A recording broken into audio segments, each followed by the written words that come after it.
அனைவருக்கும் வணக்கம். அனைவரையும் மிஸ்டர் பங்குதாரர் யூடியூப் சேனலுக்கு அன்போடு வரவேற்கிறேன். இன்றைக்கி வீடியோவில் நம்ம என்ன பார்க்க போகிறோம்னா, golden stocks for life time investment. அதாவது தற்பொழுது முதலீடு பண்ணி நாம் வாழ்நாள் முழுக்க வைத்திருக்கக்கூடிய தகுதியுள்ள பொன்னான பங்குகள் என்ன அப்படிங்கிறத இந்த வீடியோவில் நம்ம பார்க்க போகிறோம். இந்த ஸ்டாக்ஸை நம்ம பலதரப்பட்ட செக்டார்ஸ், மல்டிபிள் செக்டார்ஸ்லேருந்து நம்ம எடுத்திருக்கோம். அதனால் இதில் நம்ம டைவர்சிஃபைடாக பிரித்து இன்வெஸ்ட் பண்ணும்போது நம்மளோட முதலீடு மிக சேஃபாக இருக்கும். இதில் முக்கியத்துவம் வாய்ந்த செக்டார்கள் அடிப்படையில் நான் வரிசைப்படுத்தியிருக்கேன். அதில் முதல்ல நான் ரொம்ப முக்கியத்துவம் உள்ளது அப்படின்னு கருதுறது டிஃபென்ஸ் செக்டார். அதை பற்றி இப்போ டிஃபென்ஸ் செக்டார் அப்படின்னா பாதுகாப்பு சம்மந்தப்பட்ட பங்குகள். இதில் அதிகப்படியான ஸ்டாக்ஸ்லாம் எதுவும் கிடையாது. நறுக்குன்னு 4 ஸ்டாக் தான் நம்ம இதில் முதலீடு பண்ண போகிறோம். ஒன்று ஹிந்துஸ்தான் ஏரோநாட்டிக்ஸ் லிமிடெட், ரெண்டாவது கொச்சின் ஷிப்யார்ட் லிமிடெட், மூணாவது பாரத் எலக்ட்ரானிக்ஸ், நாலாவது பாரத் டைனமிக்ஸ் லிமிடெட். இந்த 4 ஸ்டாக்ஸை நம்ம முக்கியமான பங்குகளாக கருதுகிறோம். இந்த டிஃபென்ஸ் செக்டரில் இந்த 4 ஸ்டாக்ஸில் மட்டும் நம்ம இன்வெஸ்ட் பண்ணி வச்சுக்கலாம். டிஃபென்ஸ் செக்டருக்கு அடுத்தபடியாக நம்ம முக்கியத்துவம் வாய்ந்ததாக கருதப்படுகிற செக்டார்ன்றது ஐடி செக்டார், இன்ஃபர்மேஷன் டெக்னாலஜி. இதுலேயும் அதிகப்படியான ஸ்டாக்ஸ்லாம் நம்ம பார்க்கல. இதுலேயும் நறுக்கு 4 ஸ்டாக்ஸ் தான் நம்ம பார்க்க போகிறோம். Persistent Systems, Coforge, LTI Mindtree, KPIT Technologies. இந்த 4 ஸ்டாக்ஸை நம்ம முக்கியத்துவம் வாய்ந்த ஸ்டாக்ஸாக கருதுகிறோம் இந்த இன்ஃபர்மேஷன் டெக்னாலஜி செக்டாரில்.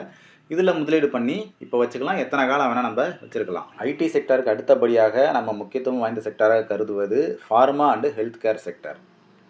இந்த ஃபார்மா அண்ட் ஹெல்த் கேர் செக்டரில் நம்ம எப்போவும் ஏற்றத்தோடு இருக்கக்கூடிய ஒரு 7 பங்குகள் பற்றி பார்க்குறோம்.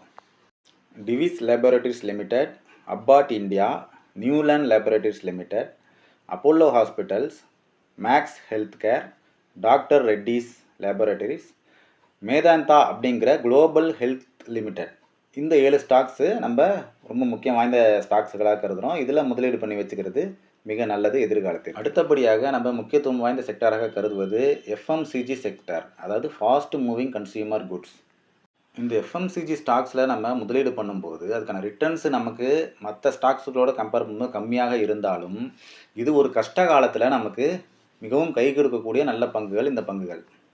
ஒரு எடுத்துக்காட்டுக்கு கொரோனா பீரியடு இல்லை வேறு ஏதாவது போர்க்காலங்கள், இந்த மாதிரி காலங்களில் நமக்கு இந்த எஃப்எம்சிஜி ஸ்டாக்ஸ் நல்லாவே பர்ஃபார்ம் ஆகணும். அது நம்ம போர்ட்ஃபோலியோ பேலன்ஸ்டாக வச்சுக்கிறதுக்கு மிகவும் யூஸ்ஃபுல்லாக இருக்கும். இதில் என்னென்ன ஸ்டாக்ஸுக்கு நம்ம முக்கியத்துவம் கொடுக்குறோம் அப்படின்னு பார்த்தோம்னா, ஹட்சன் அக்ரோ ப்ராடக்ட்ஸு, வருண் பவரேஜஸ்ஸு, அப்புறம் Britannia, Nestle, Tata consumer products, Hindustan Unilever limited. இந்த ஸ்டாக்ஸ்லாம் நம்ம முக்கியத்துவம் வாய்ந்த பங்குகளாக கருதுகிறோம். இதுவரை நம்ம பார்த்த எல்லா செக்டார்லேயுமே அந்தந்த செக்டாரில் ஸ்டேபிளாக இருக்கக்கூடிய மிக முக்கியமான பெரிய லார்ஜ் கேப் ஸ்டாக்ஸு, அப்புறம் சில ஆண்டுகளுக்கு முன்னாடி ஸ்மால் கேப் ஸ்டாக்ஸாக இருந்து வளர்ந்து மிட் கேப் ஸ்டாக்ஸ் நிலையை எட்டி இப்போ லார்ஜ் கேப்பாக வந்துக்கிட்டு இருக்கிற ஸ்டாக்ஸையும் நம்ம இதில் எடுத்திருக்கோம்.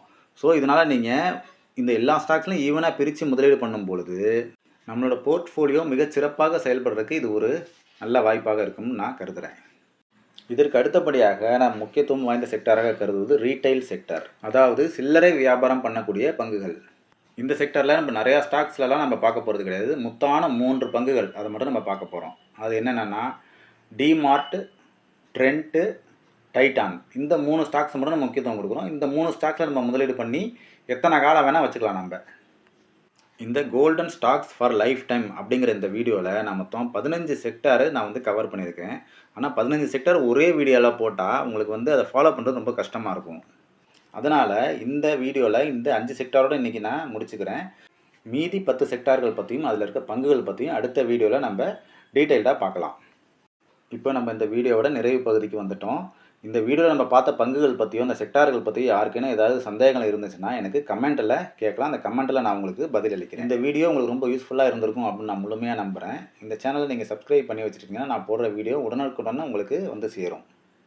இந்த வீடியோவில் நம்ம பார்த்த அனைத்து செக்டார்களையும் அனைத்து பங்குகளையும் அவரவர் சக்திக்கு ஏற்ப அவரவர் முதலீடு பண்ணி அடுத்த 10 ஆண்டு காலங்களுக்கு 20 ஆண்டு காலங்களுக்கு அதை வைத்திருந்து நல்ல லாபம் பெற்று பொருளாதார ரீதியாக நல்ல முன்னேற்றம் அடைய எங்களது வாழ்த்துக்கள். தங்களது பொன்னான நேரத்தை செலவு செய்து இந்த வீடியோவை பார்த்த அனைவருக்கும் எங்களது மனமார்ந்த நன்றிகள்.